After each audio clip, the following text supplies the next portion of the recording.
خانقاہ میں ایک باپردہ خاتون اپنے منع کی لاش چادر میں لپٹائے سینے سے چمٹائے جاروں کی طرح رو رہی تھی۔ اتنے میں ایک مدنی منا دوڑتا ہوا آتا ہے اور ہم دردناک لہجے میں اس خاتون سے رونے کا سبب دریافت کرتا ہے۔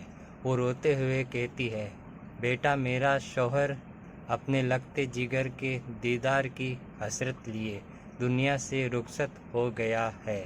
یہ بچہ اس وقت پیٹ میں تھا اور اب یہی اپنے باپ کی نشانی اور میری زندگی کا سرمایہ تھا۔ یہ بیمار ہو گیا، میں اسے اسی خانقاہ میں دم کروانے لا رہی تھی، راستے میں اس نے دم توڑ دیا ہے۔ میں پھر بھی بڑی امید لے کر یہاں حاضر ہو گئی کہ ان خانقاہ والے بزرگ کی ولایت کی ہر طرف دھوم ہے اور ان کی نگاہ کرم سے اب بھی بہت کچھ ہو سکتا ہے، مگر وہ مجھے صبر کی تلقین کر کے اندر تشریف لے جا چکے ہیں۔ یہ کہہ کر وہ خاتون پھر رونے لگی۔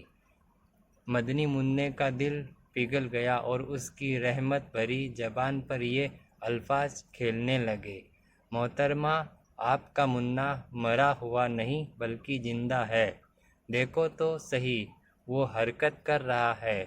دکھیاری ماں نے بے تابی کے ساتھ اپنے منع کی لاش پر سے کپڑا اٹھا کر دیکھا تو وہ سچ مچ زندہ تھا اور ہاتھ پیر ہلا کر کھیل رہا تھا۔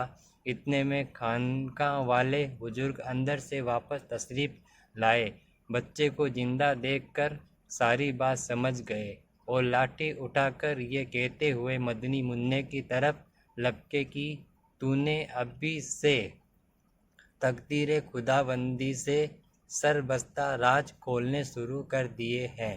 مدنی منا وہاں سے بھاگ کھڑا ہوا اور وہ بزرگ اس کے پیچھے دوڑنے لگے۔ مدنی منا یکایک قبرستان کی طرف مڑا اور بلند آواز سے پکارنے لگا، اے قبر والوں، مجھے بچاؤ! تیزی سے لپکے ہوئے بزرگ اچانک ٹھٹک کر رک گئے، کیونکہ قبرستان سے 300 مردے اٹھ کر اسی مدنی منع کی ڈھال بن چکے تھے۔ اور وہ مدنی منا دور کھڑا اپنا چاند سا چہرہ چمکاتا مسکرا رہا تھا۔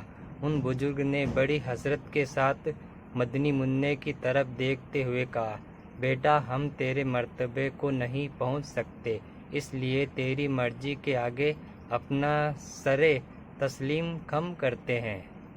اسلامی بھائیوں، آپ جانتے ہیں وہ مدنی منا کون تھا؟ اس مدنی منع کا نام عبدالقادر تھا اور آگے چل کر وہ غوث اعظم کے لقب سے مشہور ہوئے۔